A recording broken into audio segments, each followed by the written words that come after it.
Guys, we are sharing the attendance, yeah, before Dr. start.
All right, we ready to go?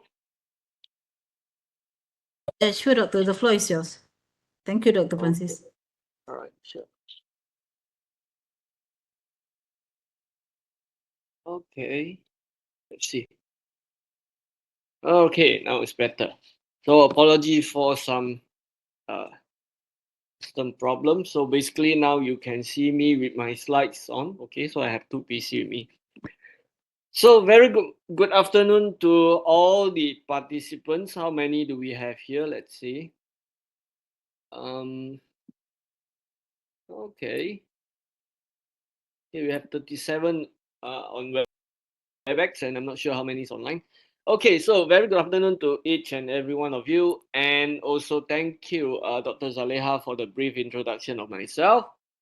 All right, so basically, I'm Francis, and I'm currently at the Postgraduate Studies Unit, COB, University Utara, Malaysia, and of course, like what Dr. Zaleha said, formerly I was with OYA GSB for approximately around 3 years, right, before moving back to the faculty. And I would like to take this opportunity first to thank OYA GSB for inviting me to give a sharing session on questionnaire items and also instrumentation design.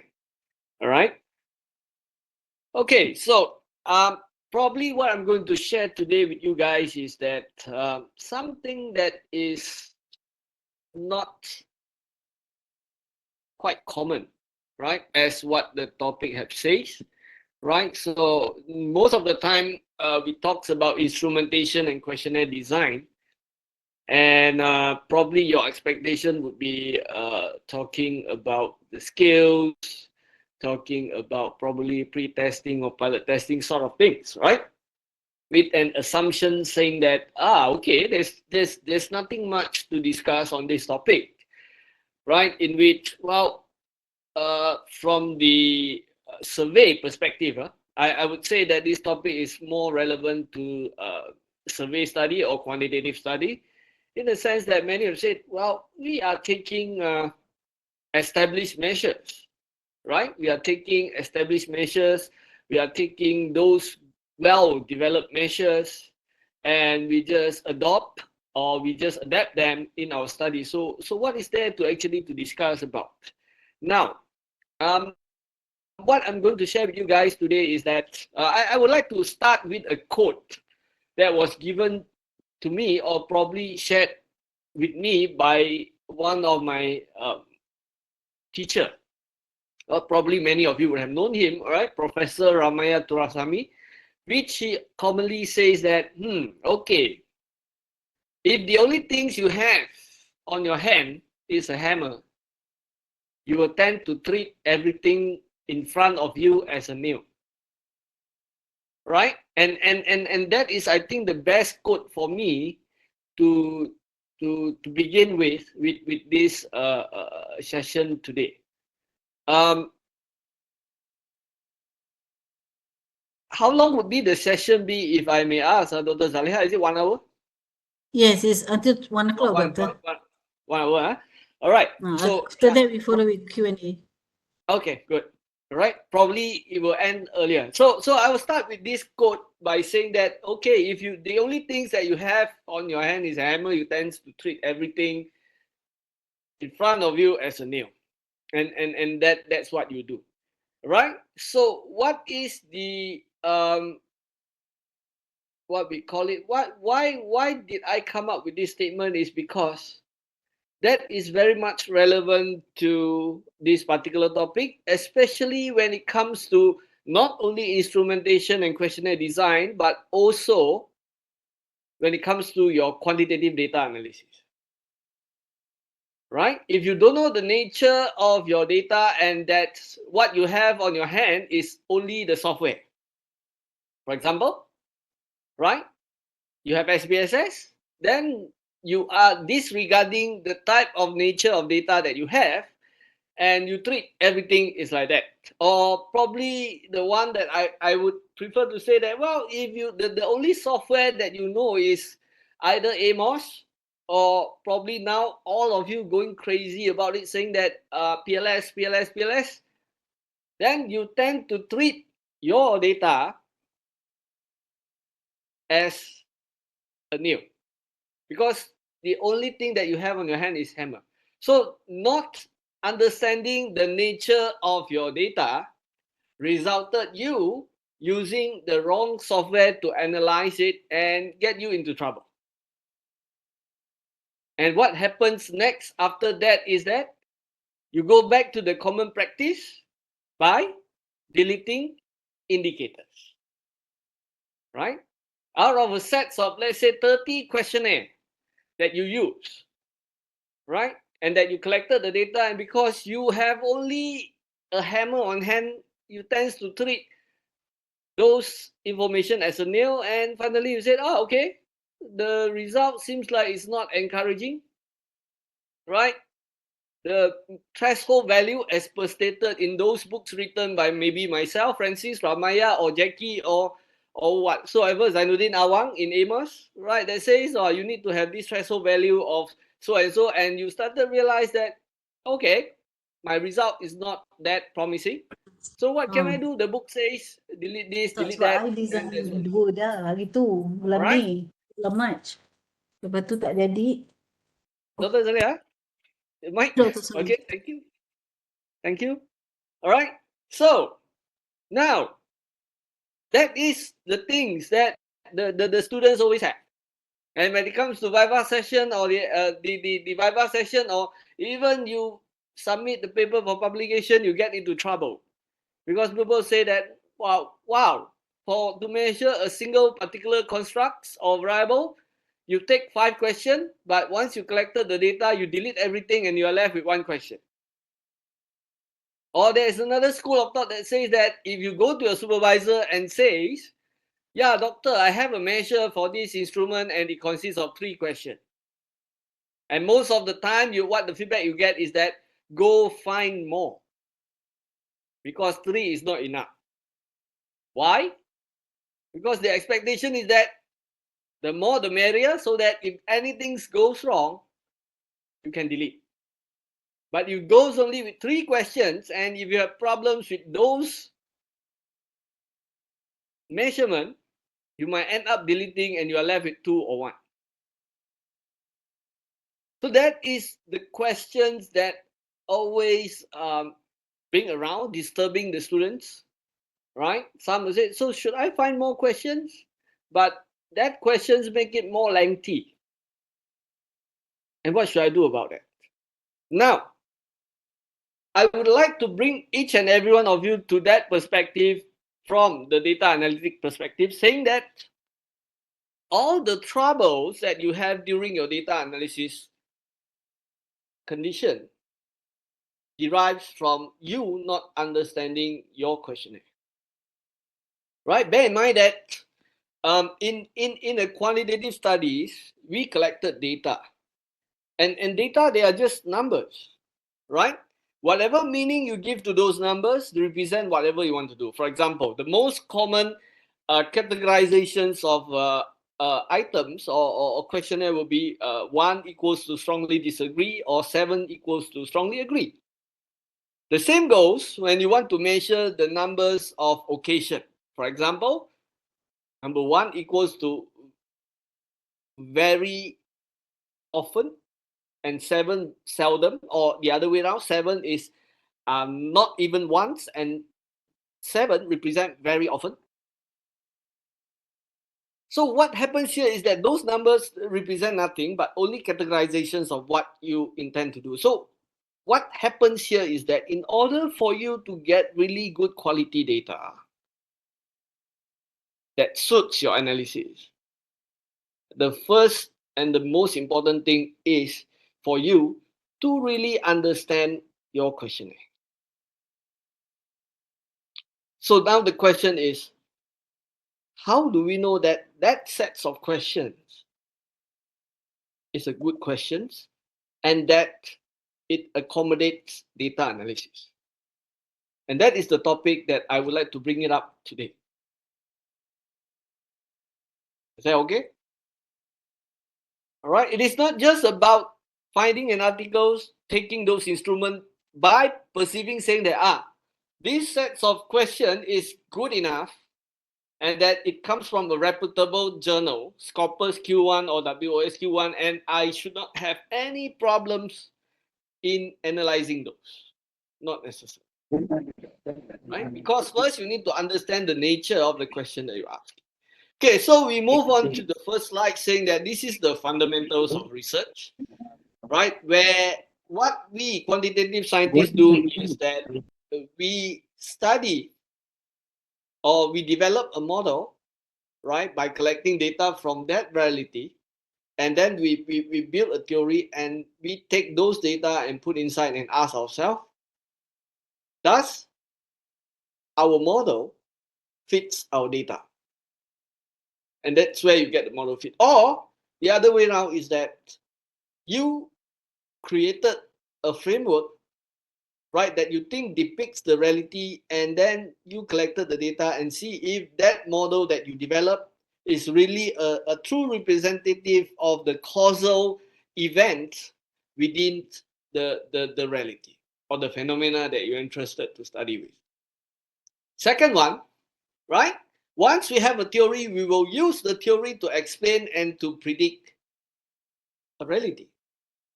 And that is normally what we do at quantitative research. But what is always being forgotten is how do we actually come to conclusion to study what we want? Right? This is the fundamental things. We are interested to understand the relationship between variables from a quantitative perspective. That's why we have independent variable, we have dependent variable, we have mediating variable, we have moderating variable, and we use number to analyze those. But what is behind this particular phenomena is something that I would say the conceptualizations of construct, or some would term it as operational definition of constructs. Okay? Probably in the older generation, that's why I put fundamental of structure equation modeling. Probably, and this is not really a fundamental of structure equation modeling, but structure equation modeling is a good depiction of what actually we, the quantitative scientists, do with our questionnaire. If we go back to the first generation data analytics, we realize that we are not required to do much of the thing. What we do is we simply create 5-6 questions, ask people to give a rating of those questions, and we find an average. And we assume that that particular average score of all the 6 questions is a good representation of a construct. But this is not true, right? This is not really true, and they will consist some elements of bias when we basically takes up an average of all 6 or 7 instruments. And I believe that this is the best depiction of what we have when we do quantitative analysis, especially we use questionnaire, right?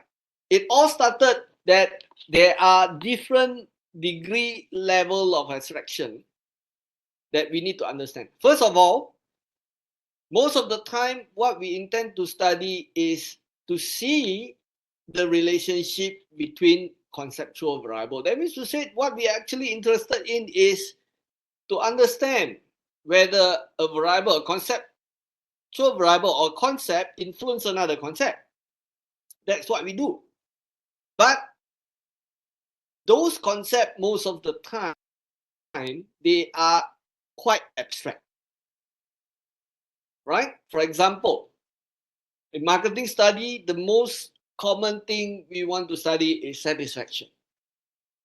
Now, without referring to any other more detailed indicators of what satisfaction is, can we really measure satisfaction? Probably everyone will say not easy. And the same goes when we talk about stress. If you don't give that definition for the meaning of stress, we are not able to measure it.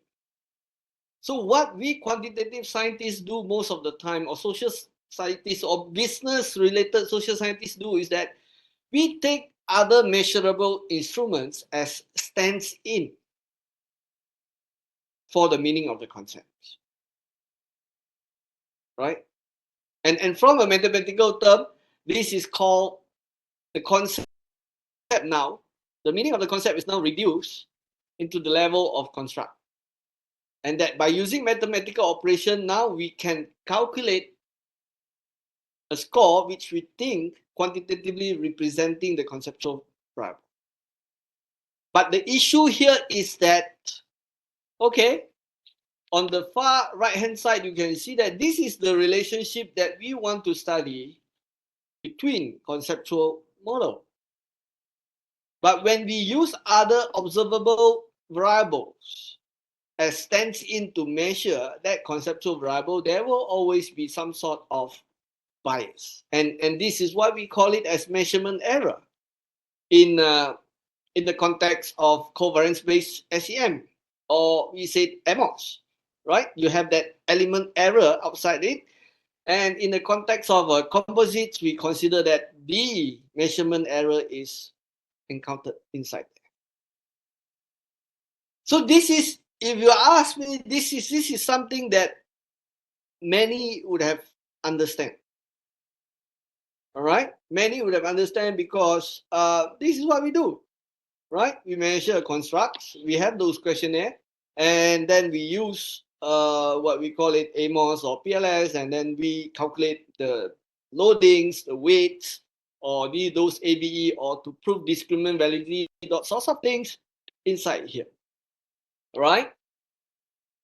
But now, today, what I want to present to you is something that is relatively different, right? I want, in these particular sessions of talking about instrumentation and questionnaire design, I want to bring everyone to relook back into the operational definition of the constructs. After years of examining or researching, or probably exposed to supervision, examination of the students, my thoughts about quantitative research, the quality of quantitative research, is the failure of students to recognize the nature of the question that they are using. All right, especially with the emergence of what I call it as a composite. All right, probably I will need to bring everyone back into what are the fundamentals of or the nature of instruments that we have nowadays. All right, okay. So this is what I tried to say earlier. Okay, the first thing that what to do is that we want to measure relationship between concepts, and that in order to relate these two concepts, we have something that what we call it as a substantial theory, which is the theory that was requested by your supervisor, saying that, okay, if you want to explain A and B, there must be a theory that is being explained or able to explain the relationship between A and B. So for example, theory of planned behavior, theory of engagement, theory of social cognitive or theory of social exchange, right? Social exchange theory, etc., etc. But what is underneath this relationship that we want to measure is what we call it as the conceptualization or operational definition of constructs, right? And in order for us to measure this construct, there are two possibilities. One is what we call it as defining a construct as a latent variable, and number two, defining a construct as an emergent variable. And not only that, when we say that you want to explore the relationship between two variables, you need a substantial theory, right? At the measurement level, when we want to create a measurement for a construct, there is something that we call it as an auxiliary theory as well. And the most common auxiliary theory that probably you have heard before is called the measurement theory. Okay, let me see if my slides cover that. Okay, I do have this, right? But now I want you to understand saying that, okay, this is the concept, and as a quantitative researcher, we normally use indicators or items, right? Or questionnaire items. And this is actually what is behind it, right? We use those items because they are observable. They are easier to be measured as compared to the concept itself. For example, right? When we talk about satisfaction and loyalty, how do we measure satisfaction? We cannot measure satisfaction directly by asking, are you satisfied or are you not? Yes, respondents are able to answer, but we don't know what is the nature behind that, because we don't know what are the things that make them satisfied, or probably what is the level of their satisfaction if they answer yes or no. And what we normally do is that we ask several questions that we think can represent the meaning of satisfaction. And the reason of we asking those questions is we want to make sure that all our respondents have the same perception, have the same thoughts, have the same view on the meaning of the constructs that we want. This is called operationalizations of construct. And for example, if I want to measure the concepts of satisfaction, I would ask question like, I'm delighted with this particular process, right? I'm pleased with this particular process, and I'm happy with this particular process. So the keyword here, the three items that I used was delighted, pleased, and happy. And when I mention these three things, the respondent will be at least able to tell me or to rate their level of happiness, delightfulness, and pleasant that would have been reflecting their level of satisfaction. This is what we do. Same goes loyalty. How do you measure loyalty? You can't measure loyalty by asking a question saying that I will stay loyal. Right? I will stay loyal. And the problem is that people will not be able to answer you. Instead, we want to be able to really assessing that how do we know a person will stay loyal. So you might want to ask a question like, I think I will buy the product again. I think if given the chance, I will not switch to any product. This kind of question in which people will express their level of agreement towards that question, and then they rate. All right, and this is what we normally do. First of all, right? For those who embark in a quantitative research, this is what we normally do, using questionnaire, using items, using indicators to represent a meaning of a concept that is higher level in terms of abstraction. Okay, but now today we have some problems. That problems that probably some of you might have encountered, probably some of you might have not realized, probably some of you might be still thinking, saying that, okay, I think there is some problems with some instruments. Some of you might have thoughts. Probably after I explain later, then you start to realize that, yeah, this is the question that I have. Okay, we ourselves, especially you guys coming from OYA GSB or School of Management, at a bigger perspective, we say that we are social scientists. But in a smaller perspective, we are saying that we are business scientists. We intend to solve business problems. But the problem is that when we go into the industry, people are not able to accept what we do. Right? The practitioners are saying that no, our research all go to the drain, is not able to really help to address the industrial problem. Why is that? Right? Why is that our research is not helping business to progress? Probably this is one of the reasons. Okay. I want to move into what we call it as the theoretical foundations of all the concepts that we have today in business studies. Okay. At present moment, the most dominant concepts that we have in business studies are coming from behavioral science. What do I mean here when it says most of the concepts that we have now are coming from behavioral science? That means to say our roots of business, which elevated into a higher level, is called social science. And when it goes back up higher level, is rooted in psychology. But the questions that I would like to ask or like to share with each and everyone, all the audience here, is that is those concepts coming from behavioral science and psychology still relevant to business study?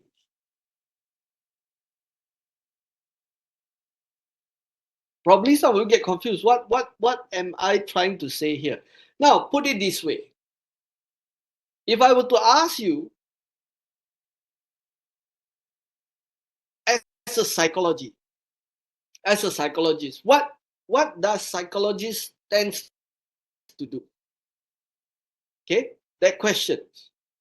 Okay, first of all, let's say we start from a concept that is called satisfaction, right? Which is something that the marketing students or the marketing, those in the areas of marketing are interested in. Okay, but remember, right, the roots of our quantitative study, our measurement comes from the psychologist. So now the question here that I will ask is that, how does psychologists measures satisfaction? Psychologists, they will measure satisfaction by trying to understand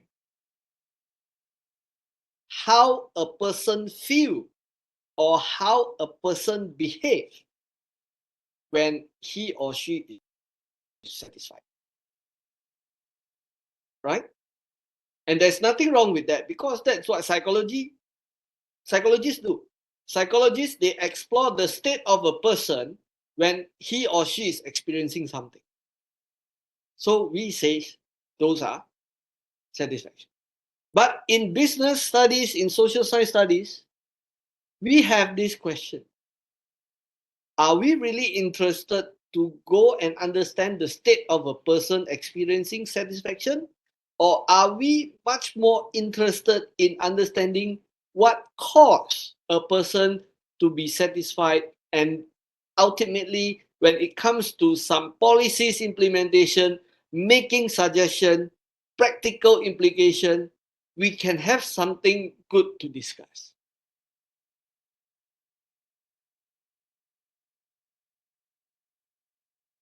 Right? So we start from there. There's nothing wrong with what psychologists do. There's nothing wrong with what we are rooted in. But the question here is the practicality of we measuring those constructs from the psychologist's perspective versus the practical implication that we want to do. That's number one. Number two is that the tools that we are going to use, does it still reflect what we intend to measure? That's the two questions that I would like to pose to all the audience today, so that you go back and rethink again about instrumentation and questionnaire design. And this is what I'm going to discuss or give you a heads up on what is coming next in probably 5 to 10 years when these trends begin to emerge, and that we begin to separate ourselves from the original psychological roots that makes us to be more practically relevant to the industry. And I want to begin with sharing this because now this has come. So that's why I put it up here saying that there are two types of theoretical, there are two types of concept that we have now when we talk about instrument, right? Measurement of instruments or concepts that we want. Number one is called behavioral science, which I have explained, coming from psychologists. Number two is a concept that comes from design science. This is something that is emerging, right? This is something emerging. This is something that people start talking. And for me personally, I have felt that this is more practically relevant for business students, and I want to preach about the application and the usage of it. Now, what is actually a behavioral science concept, right? Behavioral science concept is like what I explained earlier, is actually a manifestation, right? If I said there, the construct is assumed to have caused the observable indicator. It is known as a theoretical concept, and that a common factor exists among those items, and the indicators are manifestations of common factor, thus reflective indicators. And this is what scientists do.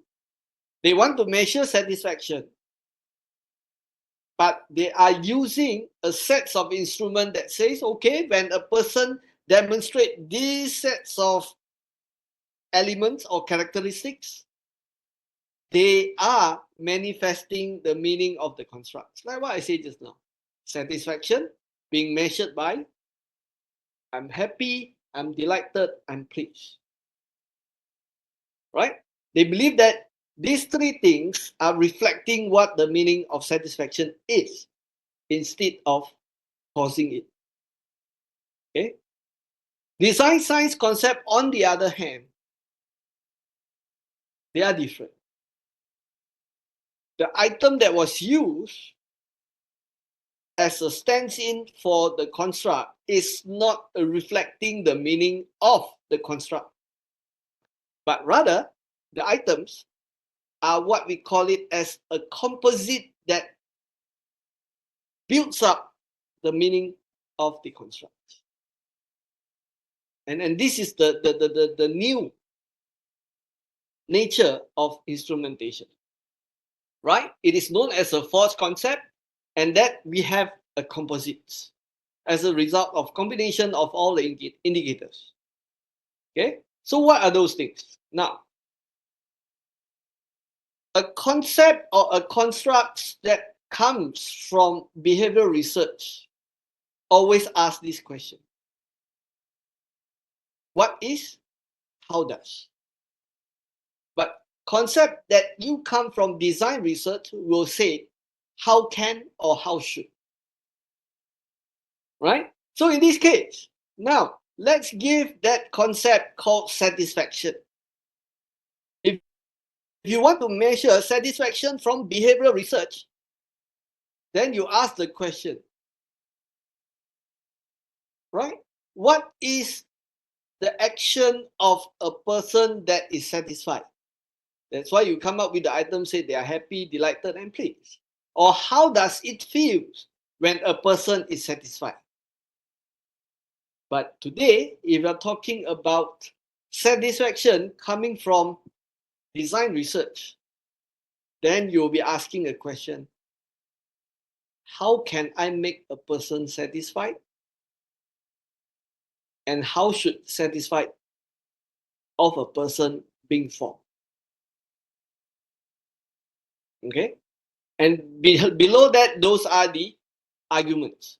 The evolution of behavioral concept from behavioral research is that they are found, discovered, detected, and identified, whereas the things that come from design research, they are basically designed, developed, created, and produced. Right? So you see, the very interesting thing about it is that, well, behavioral research constructs, they are introduced by scholars in marketing, psychologists, and economicians. Whereas design research, they are talking about managers and policy makers. So ask ourselves, we do a research in management, we do a research in marketing. We want to have the policy implication, but we do not actually measure the construct following the school of thoughts from design research. We are coming from psychologist perspective, what it actually means. I will show you example later. Probably many of you are still confused of what I'm trying to say, but let's try. Okay, so there are examples there by saying attitudes, traits, and whereas example for design research, there are instruments, strategies, policies, methods. Okay, now let's move on. I don't want to go detailed too theoretical about this because everyone will get boring, but let's put on some practical example. Okay, so theoretical concepts that you have in the model is including attitude, culture, disease, emotion, experience, feeling, intention, perception, and traits. Those are psychological stuff. But it can be measured into a fourth concept. Okay, fourth concepts, activities, approaches, capabilities, classification, configuration, compilation, decision, design, development, framework, indices, instrument, etc., etc. So for those who are working in the subjects like strategic management, in the subjects like operational management, logistic management, probably most of your concept or construct, they are these. But you have pushed those concepts into this because the only thing that you know is the theoretical concept. Right? I'll give you an example later. Now, how do we actually design what we call it as a theoretical concept or fourth concept? It can go back to what is being discussed in the literature pertaining to composite modeling. I'm not saying PLS, I'm saying composite modeling, but probably you equate composite modeling equals to PLS, which is, I think personally, something that's not true, because probably most of your knowledge will say AMOS and PLS. But actually what is behind it theoretically is common factor modeling and composite modeling. All right. So from the composite modeling perspective, they say that the operationalizations of a construct can be of two, which I mentioned earlier. You can measure a construct by means of theoretical concept, which is reflective or manifestation, or you can measure a construct by means of composite, in which you believe that those indicators are the ingredients that forms the meaning of the constructs before they go to the conceptual problem. So this is now the distinction between the two. Okay, we'll take some good example, but before that, I want to go into again the mechanism of how this concept is being built. Okay, so if you see that this particular part, this particular section is what we are basically familiar with, because 70 to 80% of the articles that we have, the instruments, the items, they fall here. But bear in mind that the rising trend of the other side will be there. Now, this is what we are commonly familiar with, right? This is how we actually measure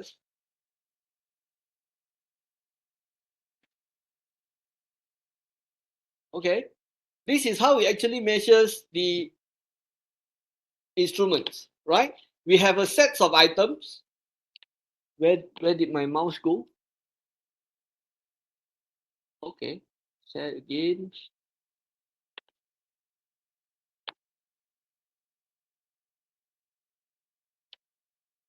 Okay, right?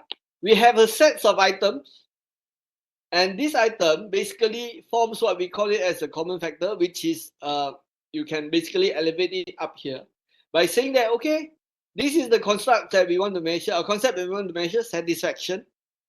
And when we say satisfaction, we measure it by the level of happiness, the level of delightfulness, the level of pleasance that a person has, right? So basically the indicators, they have a common theme, meaning to say when you read the question, you start to realize that they are basically representing a meaning of something, which is called satisfaction, right? So that's why you will see and you will encounter that every time you distribute questionnaire into the industry, a lot of people will come and say, hey, how come you ask me satisfaction but your question number 1, number 2, number 3, number 4 all are the same, right? All are the same. Why can't you just ask me a single question will do? This is what layman knows, but this is what we want to do because we try to capture the meaning of satisfaction. But does this kind of questions basically help us to make policy implication at the end of our research? Maybe not. Because later stage, I'm going to demonstrate to you what do I mean by this statement. But let's proceed with this. Now, the second part of the more recent trend of management is this one, in what we call it as a composite, right?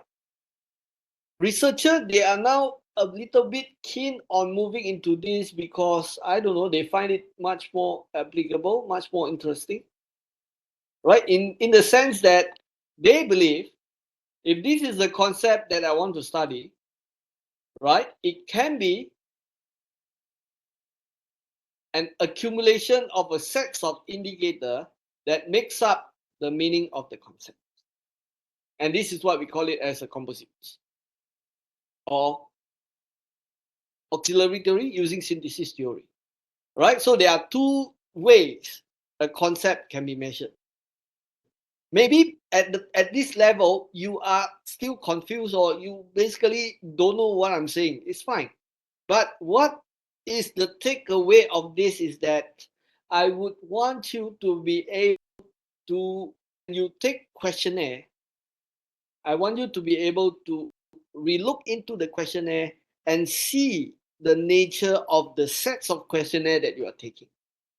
Because if you don't understand the nature of the sets of questionnaire, let's say you have 5 or 6 questions in a set of questionnaire that you're willing to take and use in your PhD or studies, but you don't understand the nature of that question, end up you are using the wrong tool to analyze your results, resulting you do not get the desired result, resulting you deleting some stuff that you don't want.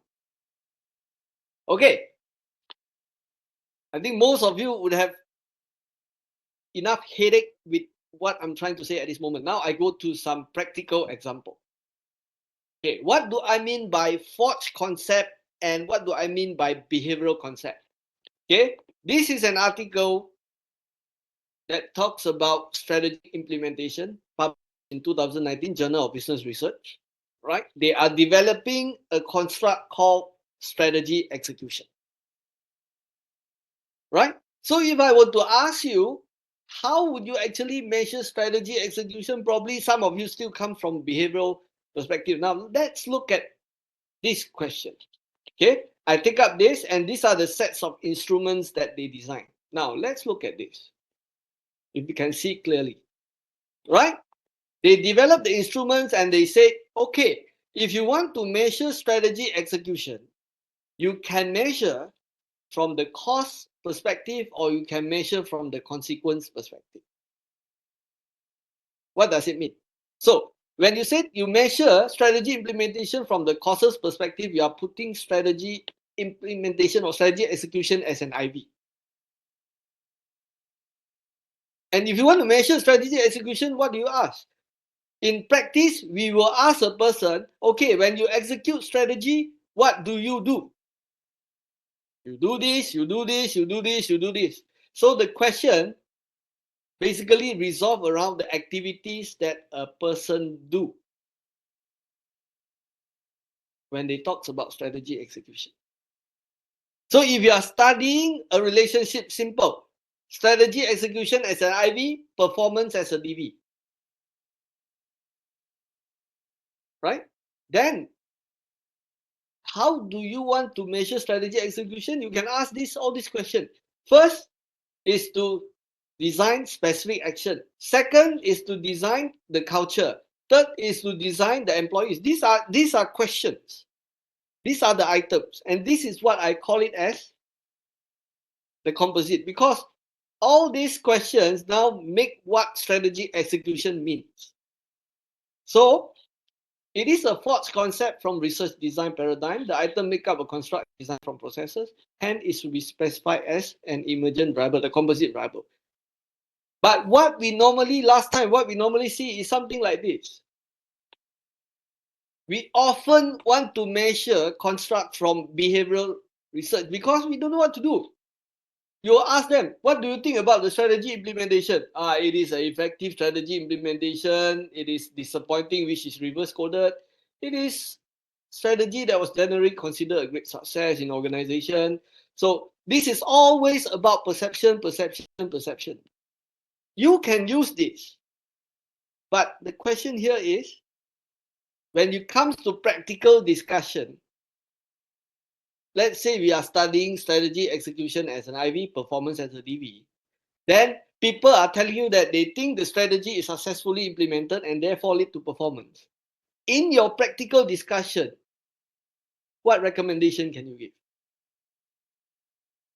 Can you tell a person what are the activities you should take, or what are the things that you should do so that your strategy will be okay and then your company will perform? No, because you never measure those activities at the very first hand. And this is what I see from a research perspective, saying that, yeah, you can ask this question.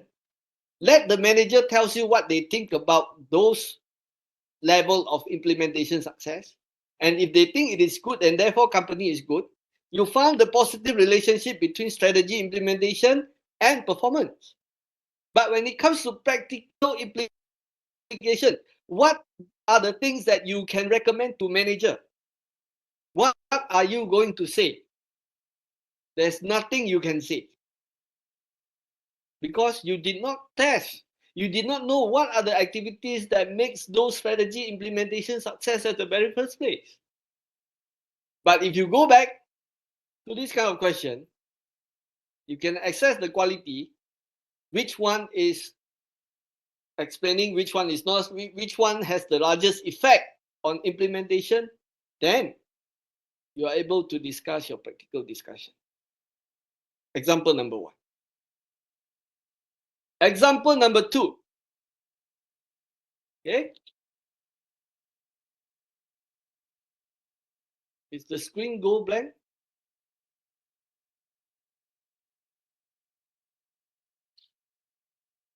Let me see. Yes. Okay. Example number 2.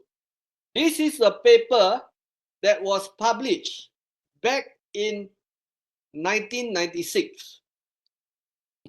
Okay. So this is not something really new, right? Composite instrumentation that takes into this happens almost 30 years back, but because of the tools that a person do not have, finally it resulted that this was eliminated because we don't have tools. That's why I say, when you have hammer on hand, you treat everything as a new. Now let's look at this. 1996, this is a paper coming from Journal of Marketing, again the top journal that asks about job satisfaction. So practically, you realize that if you ask all these questions, they are relevant to your job satisfaction, your friends, your supervisor, your salary, and everything, right? But what happened with this is that you will see that because of the limitation of the tools that they have, and they run the model using the wrong tools, finally they decided to delete fellow workers. Finally they decided to delete salary and wages, and finally they decided to delete organizational customer. You'll find it very surprising because they might want to come into conclusion saying that in the context of they studying employee job satisfaction, if based on the statistics, they will say that your colleagues are not influencing your job satisfaction, your wages are not influencing your job satisfaction, and that the customer is not part of the determinants that makes you satisfied. Because you follow according to what the statistical book tells you. If it does not meet the requirement, you have to delete those indicators. And this is the problem. And that's why throughout beginning early 2000, people started to get rid of this practically related instrument because they said every time we test the model, every time it goes wrong. But what I want to emphasize here, it goes wrong is because they don't have the right tool to analyze this kind of data. Right? Those times they have SPS cannot run this properly.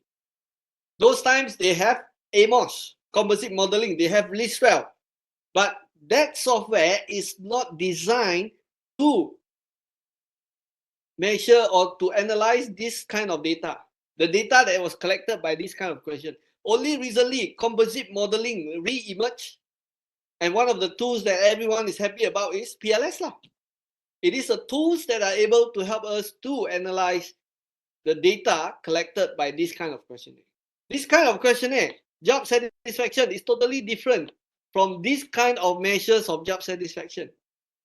Because if you read all these 4 questions, you will start to realize that basically one person will always answer consistently throughout all the questions. This is a behavioral science. This is what psychologists they want to do. Because they want to really know what is the state of a human when he is satisfied. And therefore they ask this question. If I satisfied, I will recommend the job to my friend, right? I will not leave the company, right? If I ask to choose again, I will choose the same job because that is the state of me reflecting I'm happy. But for us, business studies person, we don't want to tell people that we are happy or not happy. We want to tell the person or the management what makes us happy and continue to stay in this company. And the instrumentation is the part where we need to rethink about this. And today, when I say the questionnaire design, I'm talking about the new way of assessing a construct, which is called composite modeling. This is my ultimate objective. Same goes. This one, very easy. You read article talking about tourism, hospitality management, you always see this kind of question. Customer satisfaction. I'm happy, I did the right thing staying in this hotel. I'm satisfied with this decision to stay in this hotel. This is what we measure. But you take this questionnaire and go and ask a manager in the hotel, he will say that your paper basically tells me nothing. I just got to know that those customers that answer the question, they are happy. But they are happy because of what I don't know. Get what I mean? This is the problem we have with business studies today because we tend to go to the psychologists. Let's say you study this, customer satisfaction as an IB, and then loyalty. You ask whether they want to come back or not. What is the managerial things that you can tell in your write-up? Nothing. If you can able to write something also, that was not proven because you never surveyed, you never ask it in your questionnaire. But if you go with this kind of question, you ask your respondent to rate their employee attitude, location, room, price, facility, perception, reception, services, parking, food and beverages. you can make a lot of practical suggestion if you include this. So again, see, this paper is 1992. Same like the one that I showed you, this is 1996. But all these good questions that were supposed to help practical implication was eliminated because at those times we don't have that right analytical tools to analyze this kind of question. So now, many of you will say, come with PLS. The next round of this is that you need to understand what is a composite and what is a common factor. You need to understand what is the nature of your instruments. And then only you pick up the right tools to analyze. Or let's say you decided saying that, okay, I want to use Smart PLS4. Then the problem here would be, you need to know whether you want to set the model as a reflective, which is common factor, or you want to make it as a formative, which is a composite. All right? And this is what happened. Right? Reflective, common factor, composite is formative. 32% of the construct has been measured incorrectly. When those things are composite, they will analyze using a reflective methods, like what I said just now, example. Right? I deleted my colleague, I deleted my wages and salary, I deleted my customer because statistically, those things are not up to par. But when it comes to practical implication, you want to really make a conclusion saying that, yeah, my salary never influenced my job satisfaction. Is that even relevant? Without realizing that, well, you are using the wrong tools to analyze the wrong thing. And that's what I said earlier. When you have a hammer on hand, you treat everything as a nail. All right? So some takeaways that I was able to give is that, how do you know that when that particular construct should be a reflective or formative? First thing, depending on the nature of the questionnaire that you ask. The items. The sets of items, they exist independent from the constructs, then, or they are almost the same, the meaning almost the same, then they are common factor or reflective. But if you study those sets of items and started to realize that, they are measuring different aspects of a meaning of a construct, then they are composites, right? So here you can see that, well, if it's reflective, those sets of questions, they share a common theme. You delete any of the question, the rest of the question is still good enough to represent the meaning. Those could be reflective. But if those items that when you read through question 1, 2, 3, and 4, they are representing different aspects or meaning, probably they are composites. And when it's composite, then you need to use a composite technique to analyze those data. From statistical point of view, most of the time, reflective measurements item, they have high correlation. Or in another way, if you read those three questions, they are almost identical. You're already able to expect that there will be no single human that will answer you 7, 7 for question number 1 and number 2, then suddenly answer you 1 or 2 for question number 3. This won't happen. It could be 5, 6, 7 if he's happy. It could be 1, 2, 3 if he's not happy, or 4, 5, 6 or something. But for a formative or a composite constructs in which those items, they are ingredients that builds up the meaning of the constructs, the pattern could be different, right? So same, for example, like this. What I'm saying here is, okay, if you answer this, overall, I'm happy with my decision to stay at this hotel. I give a value of 6. It couldn't be that I believe I make the right thing when I say this hotel, you give it a 2. No way. Because those questions are almost identical. So understand this will help you also to understand your data. When you collected your Excel file, go through the patterns of responses, see if any weird person, because you know your nature of question. But if you are asking from this perspective, then people can simply give any value for any indicator. I might be happy, I might not be happy with the employee attitude, but I'm happy with the location. So this is 2, 3, 1. this is 5, 6, 7, this is probably 4, this is 3. So you see different patterns, then you will start to realize that, hey, wait, this seems like a composite. So for you who really wanted to learn, you might not even start with question. You just take a data set from any of a person, and then you start to see patterns. Then probably you're able to say, hey, you asked this kind of question. But then why you have a respondent that give this a 5, then give this a 2, and give this a 7? Then you will know that there's something wrong with this respondent. Because supposedly the response should be consistent. Okay?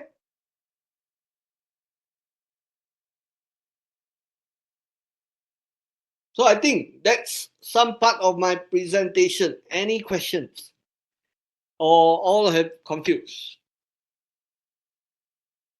I know I'm bringing something that is probably quite surprising to everyone.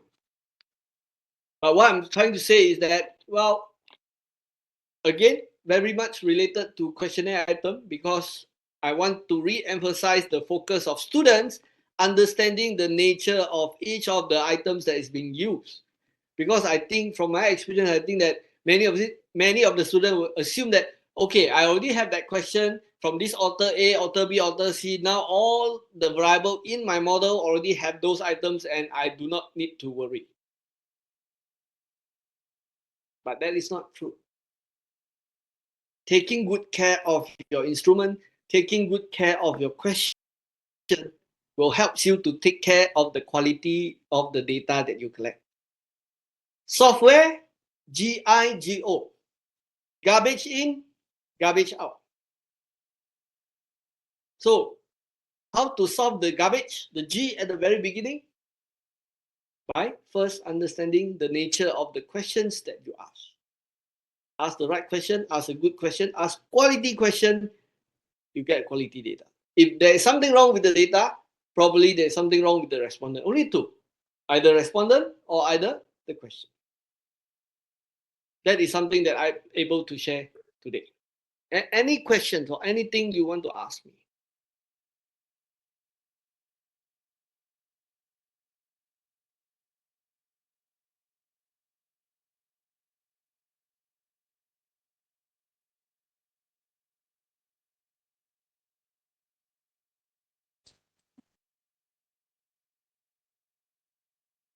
Anything?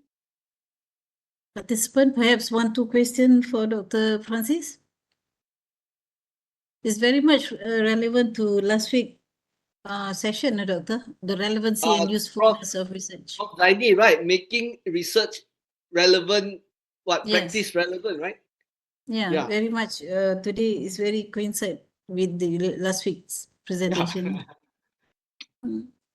Dr. As Francis. scholar, I think we're supposed to, challenge our mind and think just beyond what Dr. Francis shared today is very important for us as academician and also scholar, yeah, because Dr. shared about theoretical fundamental instrument development and also behind the scene.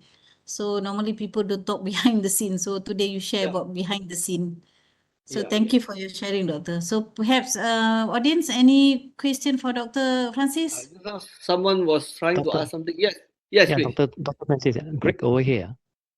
Yes, Greg. Can I actually understand from you? Just now, I think you did mention about the meditation in terms of the questions A, right? How do we differentiate in between this meditation or question A compared with others question A?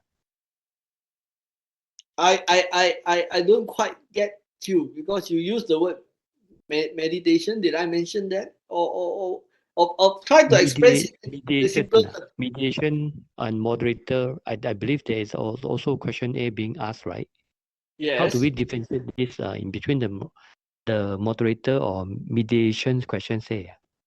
No, it is still the same, right? Whether you put it a variable as a moderator or a mediator, it doesn't really has any effect on questionnaire. Well, it's still a set of questions.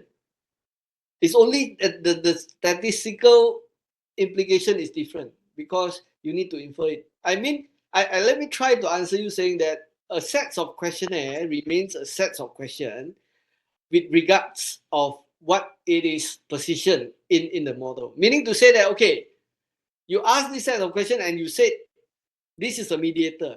So from your point of view, you are asking me, doctor, can there be a different sets of question when a variable is put as a mediator or moderator? Is this your question? Yes. Then my answer is no. People will not know whether what is your variable in the model if you don't specifically mention.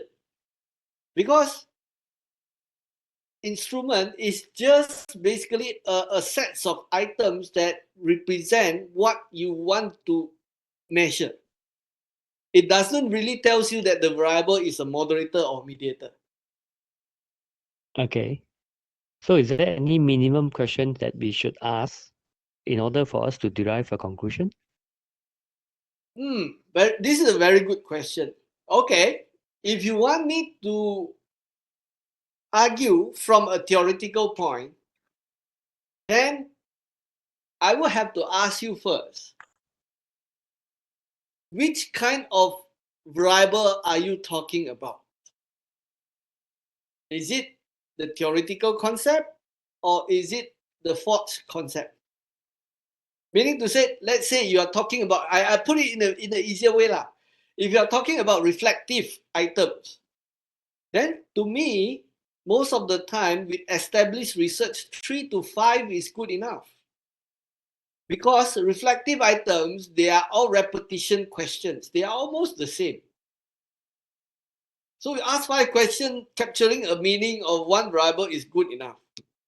And there is a literature support saying that 3 to 5 is enough. But when it comes to the composite measures, the formative measures, right? That would be very subjective. Because let's say, want it or not, we take questions from established research, right? So like what I shared with you just now, let's say,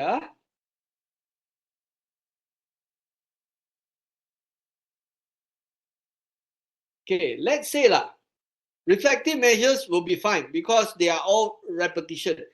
But let's say you want to talk about composites or formative indicators. For example, you want to study strategy execution, right? And you take this question and it says got 1, 2, 3, 4, 5, 6, 6 questions from this. But now the question here is that, is all these 6 questions relevant to the context that you want to study? If it's not, then probably you need to drop. And for example, this is a study conducting by saying that, okay, there is engaged manager and the HR personnel in the definition of action, responsible person, time and resources, let's say. So this is, according to the literature, one of the ingredients that makes up what strategy execution is. But now you are studying SME, in which the director is basically the chief of everything, CEO. Then do you think that this question you can ask the CEO? Because he said, hey, I don't have HR personnel. I'm the boss. I'm everything. So if you want to take this question of strategy execution and measure an SME, probably you need to drop this one. Because SME is very small scale. They don't have HR personnel. You get what I mean? Yes, yes.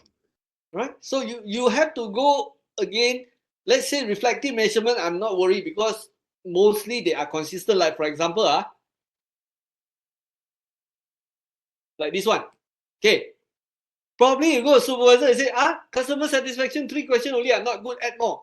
Then my answer to you is that follow your supervisor because he is the one that is going to take care of you. But if you ask me, I'll say this is good enough. Okay? Because supervisors, they come from different school of thoughts. I am telling you guys, this is what I think, and from because my area of strategic management, this is what I think, and this is what I think in the future it move forwards. And for me, as a reflective measurement model, why? These 3 questions not good enough. What is the rationale behind adding more questions? Simply because if anything goes wrong, you can delete. My answer to this is that why anything will go wrong? What is the reason behind for that anything will go wrong if you take care of your instrument properly? And when I said take care of the instrument properly, that would have include not pilot testing, but pre-testing. Before you go for major data collection, you take your questionnaire and talk to a small group of people who you think is the potential respondent. They were able to tell you. Let's say, for example, just now, the one that I give you, okay, you want to measure strategy execution among SMEs. You think you can just take this straight away and then throw and then ask SME response to you? No. You need to take this question and go find 10 to 15%, sit down and ask. Okay, for SME, do you establish specific action? Then most of them will say, yes, okay, fine, you keep the question. Then you ask them, do you establish action to align organizational culture with the strategy? Then what if the SME tells you, we don't even know our culture in the company? Then you have to consider, maybe this question should be dropped. Then you write in your thesis saying that, okay, we take this from 6, but we drop four items because after a focus group discussion with those owners of SME, some of the instruments, some of the content of the instrument was not found relevant, so we keep all the relevant and we don't ask the non-relevant. This is how validation of instruments should be done. Not to say that you add some more because later you will delete. Where is the philosophy that says, wow, you prepare more so that you delete, you still left with something? No, I don't agree with that. Is that okay, Greg? Yes, I understand. Thank you.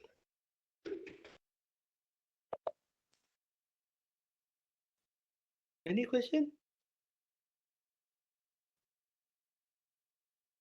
Okay. Calling for one more question, guys.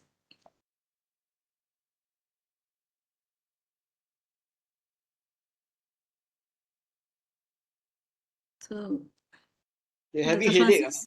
Dr. Zaleha. No, it's good that trivial question, I will say, trivial question to ponder after this. So, Doctor, it's very enlightening session today, because you give lots of question that perhaps challenge our mind, and perhaps we can think about it Thank you. and start think differently. So, thank you, Dr. Francis. I appreciate your kind sharing and also your time. So, Doctor, have addressed.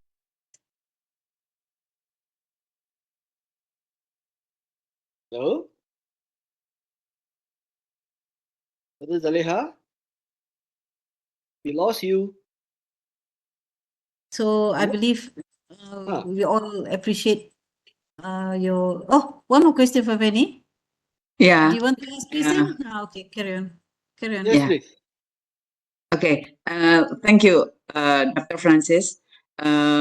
Actually, what you present today is answering a long time question in my head, because I was also a practitioner. So when I I started to do some research.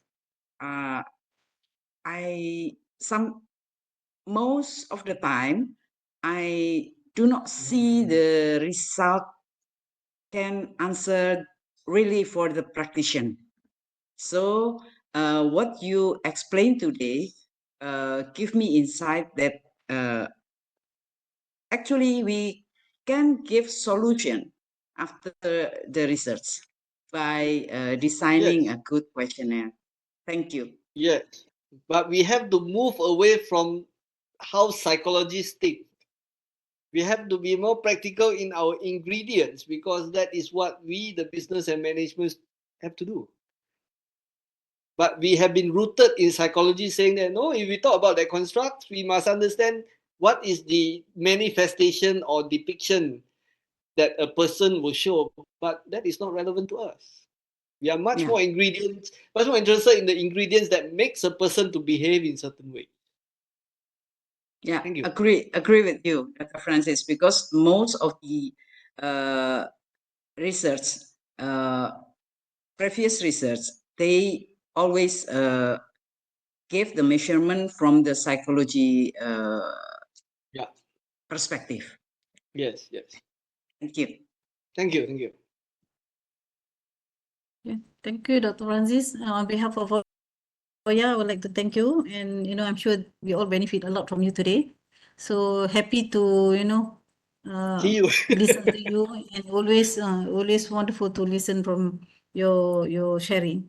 So everyone, thank you very much for joining us today. So hopefully we have more in future. Thank you very much, Doctor. Thank you, thank you. Right, Appreciate take care, it. everyone. Last but not least, picture taking is sort of like compulsory nowadays. Oh, group photo, So ah? yeah, group photo. So if you may switch on your videos, all evidence, yeah. Semua nak evidence sekarang. Hmm. Ya, dah. Diorang bawa dah.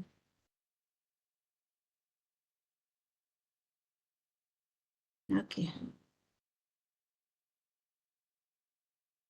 Okay, cakap. So, one, 2, 3, guys.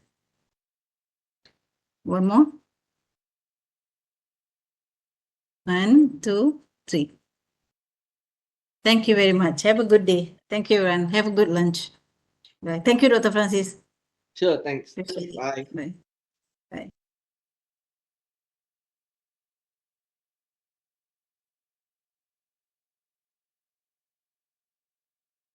Thank you, everyone.